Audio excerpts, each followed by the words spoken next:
After defeating the Chaos Demon King, Yukong returned to Flower Fruit Mountain in glory.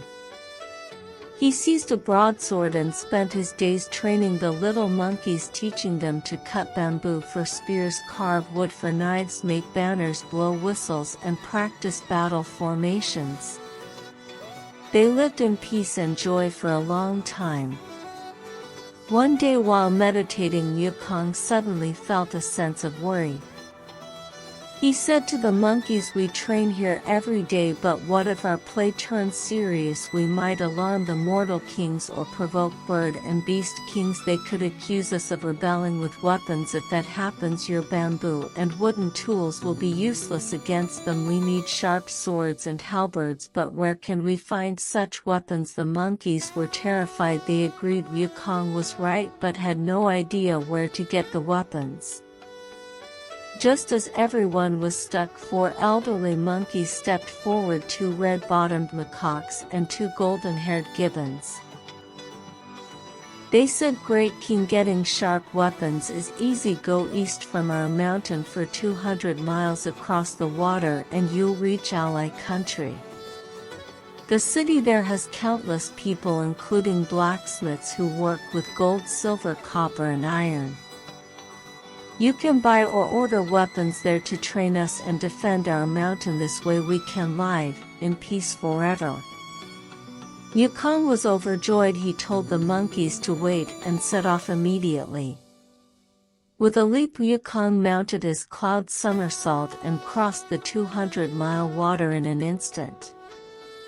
Below him stood a bustling city with 6 streets, 3 markets, and thousands of households. People walked around in broad daylight. Yukong thought, "Why buy weapons when I can use my magic to get some?" He muttered a spell, breathed in towards the southeast, and blew fiercely. A violent wind erupted, swirling sand and stones, shaking heaven and earth. The wind was devastating. Dark clouds covered the sky, darkening the land. Waves roared in rivers and seas, scaring fish and crabs. Trees snapped in forests, driving tigers and wolves away. Merchants fled from their shops and people hid indoors. The king rushed into his inner palace and officials ran back to their offices. Even the royal throne was blown over and the tall 5-phoenix tower shook to its foundations. When the city fell silent, Yukong descended and broke into the royal armory. Inside, weapons lined the walls: swords, spears, halberds, axes, whips, bows, crossbows, everything one could need. Yukong smiled. "I can't carry all these alone. I'll use the body fission spell." He pulled out a handful of hair, chewed it up, and blew it out, shouting, "Change!" Thousands of little monkeys appeared, scrambling to grab the weapons. Strong ones took 5 or 6 pieces, weaker ones took 2 or 3. They cleaned out the armory completely. Yukong summoned the wind to stop, led the little monkeys back to Flower Fruit Mountain on his cloud. The monkeys at Flower Fruit Mountain were playing outside the cave when they heard the wind. Looking up, they saw countless monkeys filling the sky and scattered in fear. Soon Yukong landed, retracted his hair, and piled the weapons in front of the mountain. He called out, "Little ones, come get your weapons." The monkeys saw Yukong standing alone, ran over, kowtowed, and asked what happened. Yukong told them about the wind and the weapons. The monkeys thanked him, then rushed to grab the weapons, playing and shouting all day. The next day, Yukong gathered the monkeys and counted 47,000 in total. The commotion attracted all the monsters on the mountain: wolves, tigers, leopards, deer, foxes, lions, elephants, and other beast kings from 72 caves. They came to pay homage to Yukong, swearing to offer tribute every year and follow his orders. Some trained with the monkeys, others collected grain. Flower Fruit Mountain became as solid as an iron bucket. The Beast Kings also presented golden drums-colored banners and armor. Every day the mountain echoed with the sounds of training and drilling. Wukong was delighted but soon said, "You are all skilled with weapons now, but this broadsword of mine is too clumsy and heavy, it doesn't suit me, what should I do?" The four elderly monkeys replied, "Great King, you are an immortal, mortal weapons are beneath you, but can you go underwater?" Wukong said, "Since I attained the Tao, I have mastered 72 earthly transformations and the cloud somersault. I can hide, vanish, control wind and fire, travel to heaven and earth, walk through the sun and moon without casting a shadow, and pass through metal and stone unharmed. Water can't drown me, fire can't burn me, there's nowhere I can't go." The elderly monkeys said, "Great King, with such powers the water under the iron plank bridge leads straight to the Dragon Palace in the East China Sea. If you go down and ask the old Dragon King for a weapon, it will surely suit you." Wukong was thrilled and set off at once. He jumped to the bridge, used the water avoidance spell and dived into the waves. Parting the water, he headed straight for the underwater Dragon Palace. On the way, a sea patrol Yiksha stopped him, asking, "Who are you? Please state your name so I can report."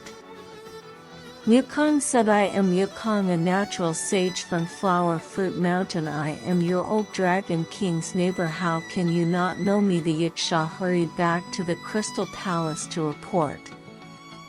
Dragon King Ao Guang of the East China Sea rushed out with his son's grandsons, shrimp soldiers and crab generals. He bowed and invited Wukong into the palace, serving him tea. After exchanging pleasantries, the Dragon King asked, "When did you attain the Tao and learn such magic?" Wukong replied, "I left home to cultivate after birth and gained an immortal body. Recently I've been training my descendants to defend our cave, but we lack weapons. I've long heard you live in a palace of jade and pearls and must have extra magical artifacts. I've come to ask for one." The Dragon King couldn't refuse, so he ordered his general to bring a large broadsword. Wukong said, "I don't know how to use a sword, please give me another." The Dragon King then had his men carry out a 9-pronged trident. Wukong took it, swung it a few times and said, too light, it doesn't suit me, give me another." The Dragon King smiled, "This trident weighs 3,600 jin." Wukong still said, "It's not right." The Dragon King felt anxious and ordered his men to bring a painted halberd weighing 7,200 jin. Wukong swung it a few times and said, "Still too light." The Dragon King was terrified. "I have no heavier weapons in the palace."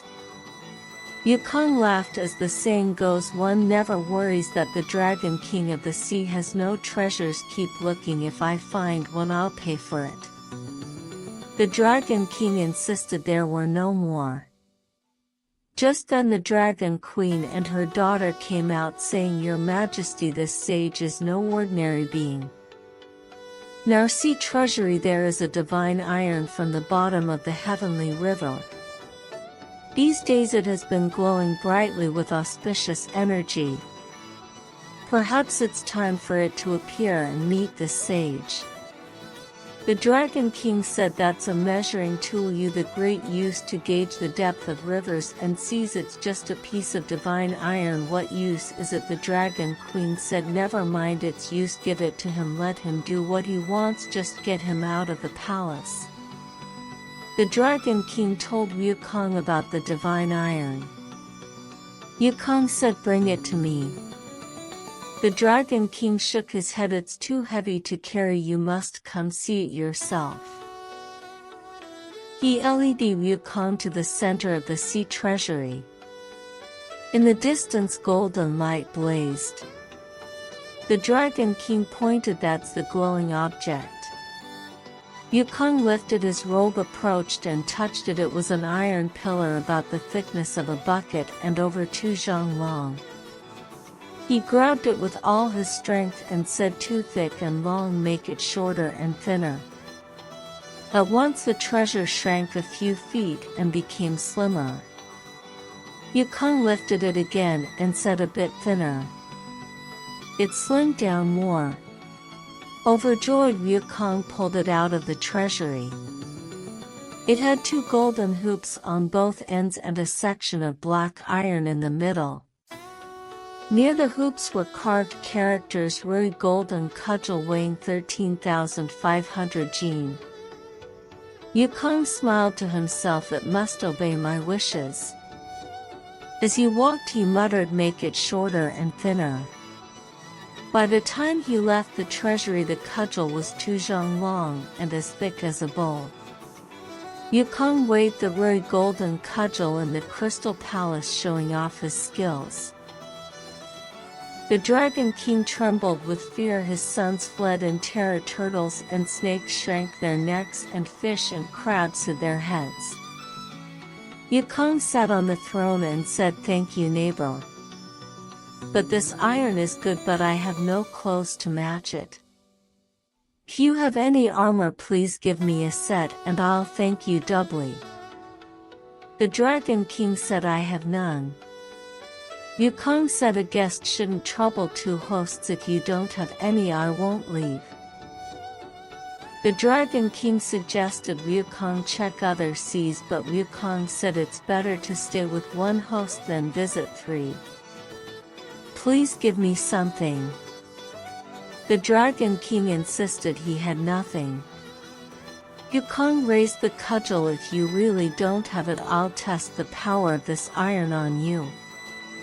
The Dragon King panicked. "Don't act, Supreme Immortal. Let me check with my brothers. They might have a set."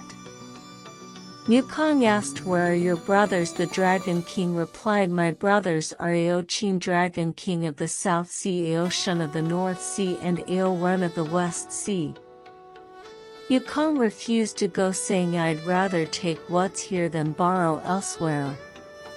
The Dragon King said, "I have an iron drum and golden bell. Ringing them will summon my brothers in an instant." Yukong urged him to hurry.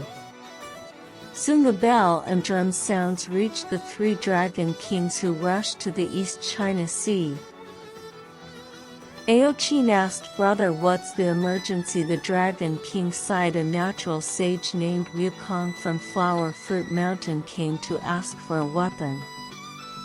He rejected a steel fork as too small and a halberd as too light. Then he took the divine iron from the bottom of the heavenly river himself. Now he's sitting in the palace demanding armor. I have none, so I called you here to see if you can spare a set to send him away." Aochin flew into a rage. "Let's raise an army to capture him." The Dragon King stopped him. "That divine iron can kill with a touch, injure with a bump. Even a brush will break skin, and a graze will damage tendons. We can't provoke him." Yorun said, "Second brother, don't fight him. Let's gather a set of armor to send him away, then we'll report to heaven to have him eliminated." Yoshun agreed. "I have a pair of cloud-walking shoes made of lotus silk." Aorun took out a suit of golden chain armor, and Aochin offered a phoenix-winged golden crown. The Dragon King of the East China Sea was delighted. He led his brothers into the Crystal Palace, presented the armor to Yukong. Yukong put on the golden chain armor, wore the phoenix-winged golden crown, and slipped on the cloud-walking shoes. He waved the Rui golden cudgel and walked out, saying, "Excuse the disturbance." The 4 Dragon Kings seethed with anger. They discussed reporting to heaven and returned to their respective seas. Yukong parted the water and returned to the iron plank bridge. Jumping ashore, he saw the 4 elderly monkeys and the other monkeys waiting. When they saw Wukong emerge from the waves without a drop of water on him glowing brightly in his new armor, they knelt down and, "Our great king, you look magnificent." Wukong sat on his throne with a smile and stuck the rare golden cudgel in the middle. The monkeys tried to lift it, but it was as immovable as an iron tree. They gasped in amazement. "How heavy it is! How did you carry it?" Wukong picked up the cudgel and laughed. "Everything has its owner. This treasure has been in the sea treasury for thousands of years." This year it began to glow. The Dragon Kings thought it was just black iron called the divine iron that stabilizes the heavenly river. They couldn't lift it, so I went to get it myself. Back then it was over 2 zhang long and as thick as a bucket. I wished it smaller and it shrank. Looking closely, I saw the characters Rui Golden Cudgel 13,500 Gene. Stand back and watch me change it again. He held the treasure and shouted, "Small, small, small." The cudgel shrank to the size of an embroidery needle which he tucked behind his ear. The monkeys were astonished, begging him to show it again. Wukong took it out, held it in his palm, and shouted, "Big, big, big." The cudgel grew back to its original size. Amused, Wukong jumped onto the bridge and left the cave. Clutching the cudgel, he used the cosmic body spell. Bending his waist, he shouted, "Grow." His body shot up 10,000 zhang tall, his head like Mount Tai, his waist like a mountain range, his eyes like lightning, his mouth like a blood basin, and his teeth like swords. The Rui Golden Cudgel reached 33 heavens above and 18 layers of hell below. All the tigers, leopards, wolves, and beast kings from 72 caves knelt trembling in fear. After a while, Wukong retracted his spell, shrank the cudgel back to a needle, and returned to the cave. The beast kings hurried to congratulate him. Flower Fruit Mountain erupted in celebration. Gongs and drums rang out. They prepared a feast with all kinds of delicacies and fine wines. Wukong and the monkeys feasted for hours. Later he continued training the monkeys, appointing the 4 elderly monkeys as generals. He named the 2 red-bottomed macaques marshals Ma and Lu, and the 2 golden-haired gibbons generals Bing and Ba. He entrusted them with managing camp arrangements, rewards, and punishments. Now at ease, Wukong spent his days traveling on clouds, visiting the 4 seas and thousands of mountains. He practiced martial arts, met heroes, and made friends with immortals. He befriended 6 sworn brothers: Bull Demon King, Flood Dragon Demon King, Rock Demon King, Lion Camel Demon King, Macaque Demon King, and Gibbon Demon King. Together the 7 of them discussed literature and martial arts, feasted, drank, sang, and danced, enjoying themselves to the fullest. For them 10,000 miles was no more than a short walk. One day Wukong held a feast at his cave, inviting his 6 brothers. They killed cattle and horses, worshipped heaven and earth, and danced and sang until they were drunk. After sending his brothers off, Wukong rewarded his followers, then leaned under a pine tree by the iron plank bridge and fell asleep. The 4 generals and the monkeys guarded him silently. In his dream, Wukong saw 2 men holding a document with his name on it. They grabbed him with a rope and dragged his soul away, stumbling towards a city. Wukong sobered up and saw a sign on the city gate reading Underworld. He realized, this is Yama's realm. "Why am I here?" The 2 men said, "Your lifespan is over. We've come to take you according to the document." Wukong flew into a rage. "I have transcended the 3 realms and escaped the 5 elements. I no longer answer to your authority. How dare you kidnap me?" The two reapers kept pulling him. Enraged, Wukong pulled the rude golden cudgel from his ear, shook it to the thickness of a bowl, and killed the two men with one strike. He untied himself, swung the cudgel, and charged into the city. Bulls and horses' ghosts fled in terror. The ghosts rushed to report to the 10 Yamas, Lord, disaster, disaster, a monkey-faced thunder god is attacking. The 10 Yamas hurried out dressed formally. Seeing Wukong's fierce appearance, they lined up and shouted, "Supreme Immortal, please state your name." Wukong said, "If you don't know me, why did you send men to kidnap me?" The Yamas bowed. "We dare not, it must be a mistake." Wukong asked, "What official positions do you hold?" The Yamas replied, "We are the 10 Yamas, rulers of the underworld." Wukong said, "Quickly report your names or I'll hit you." The Yamas listed their names: Qin Guang Wang, Chujiang Wang, Song Di Wang, Wuguan Wang, Yan Luo Wang, Pingdeng Wang, Taishan Wang, Dusha Wang, Bianqing Wang, Zhuangmuan Wang. Wukong roared, "You are immortals who respond to prayers. How dare you be so foolish? I have cultivated the Tao and attained immortality equal to heaven. I have transcended the 3 realms and escaped the 5 elements. Why did you dare to arrest me?" The Yamas explained, "There are many people with the same name in the world. It must be the Reaper's mistake." Wukong shouted, "Nonsense! As the saying goes, officials may make mistakes, but the messengers are not. Quickly bring the Book of Life and Death for me to see." The Yamas dared not refuse. They invited Wukong to the hall. Wukong sat in the middle holding the ruby golden cudgel. The head judge brought several documents and 10 categories of books, checking each carefully. He found no record of Wukong among humans, beasts, birds, insects, or fish.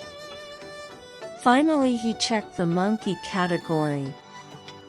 Monkeys resemble humans but are not listed with humans. They are not governed by kingdoms, beasts, or birds. There was a separate book. Wukong checked it himself and found his name under entry 1350.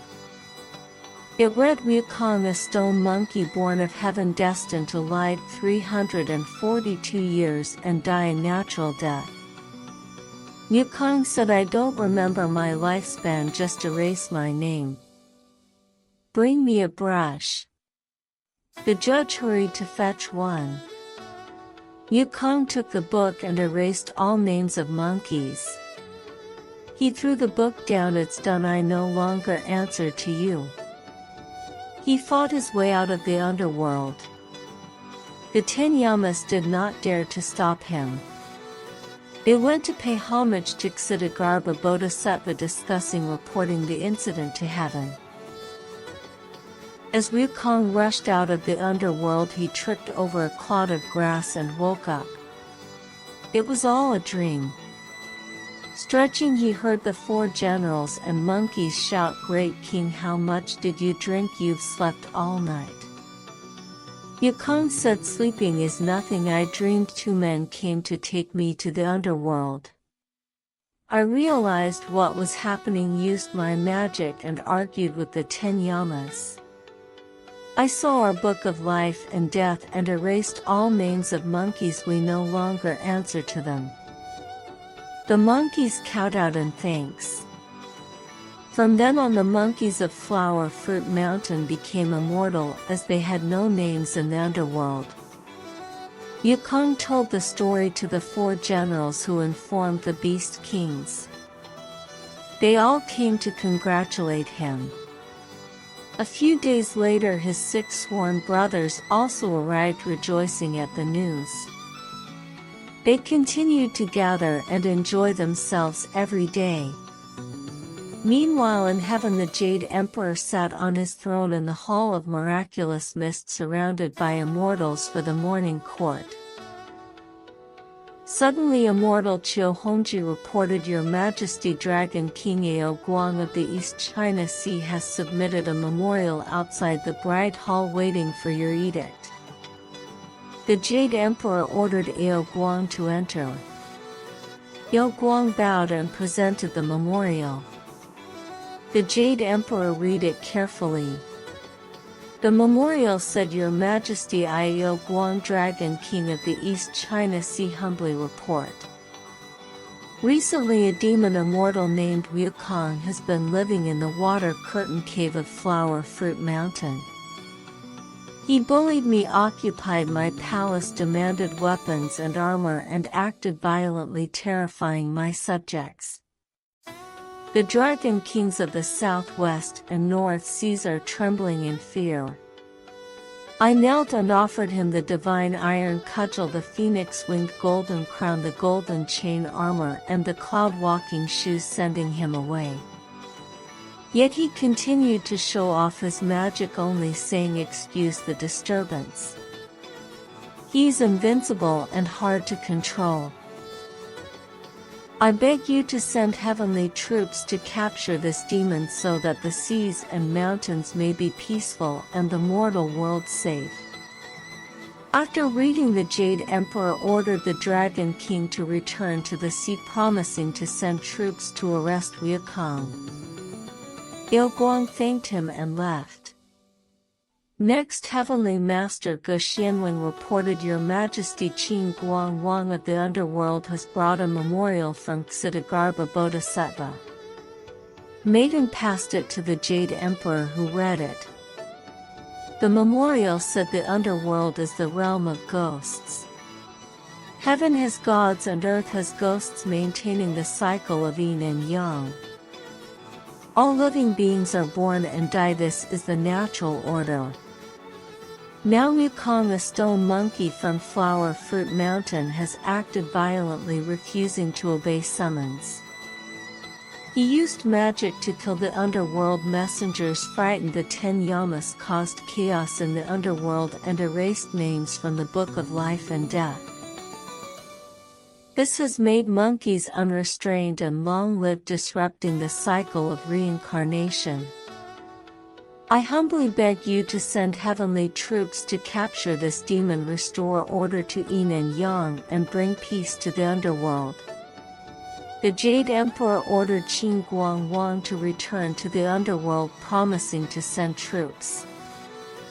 He then asked the immortals when and where was this demon monkey born to attain such powers. Before anyone could answer, Thousand Mile Eye and Windeer stepped forward. Your Majesty, this monkey was born from a stone 300 years ago. We paid no attention to him at the time. We don't know where he cultivated to become an immortal capable of subduing dragons and tigers and erasing his name from the Book of Life and Death. The Jade Emperor asked which god is willing to go down to capture him. Before anyone responded, Golden Star of Venus knelt and said, Your Majesty, all beings with 9 orifices can cultivate the Tao. This monkey was born of heaven and earth, nourished by the sun and moon. He stands tall under heaven, drinks dew and eats mist. Now he has attained the Tao and can subdue dragons and tigers. What difference is there between him and humans? I beg you to show mercy, issue an edict to recruit him to heaven and grant him an official position. This way we can control him without sending troops. If he obeys, he can be promoted later. If he disobeys, we can capture him then. The Jade Emperor was pleased, agreed. He ordered the literary star to write the edict and sent Golden Star of Venus to recruit Wukong. Golden Star of Venus took the edict, left the South Heaven Gate, and descended to Flower Fruit Mountain. He said to the little monkeys at the cave entrance, I am a heavenly messenger with an edict. Please inform your great king to come to heaven. The little monkeys passed the message inside. Wukong was overjoyed. I'd been wanting to visit heaven lately, and now a messenger has come. quickly invite him in. He tidied his clothes and went out to greet Golden Star of Venus. Golden Star of Venus entered the cave, stood facing south, and said, "I am Golden Star of Venus from the west. I have come with an edict from the Jade Emperor to invite you to heaven to be registered as an immortal." Yukong smiled. "Thank you for coming." He ordered the monkeys to prepare a feast. Golden Star of Venus said, "I have an edict to deliver. I can't stay long. Please come with me now. We can talk after your promotion." Yukong said, "Thank you for your visit." He called the 4 generals and ordered them to continue training the monkeys. "I'm going to heaven to scout the way. Later I'll bring you all to lie there." The 4 generals agreed. Yukong and Golden Star of Venus mounted clouds and ascended to heaven. He was about to attain a high immortal position and be listed in the heavenly register. But what official position would the Jade Emperor grant Yukong? Let's continue to the next chapter to find out. Would you like me to adjust the length of the script or add more vivid scene descriptions to enhance the immersive effect? I can also optimize the language to make it more suitable for AI narration while retaining the core plot.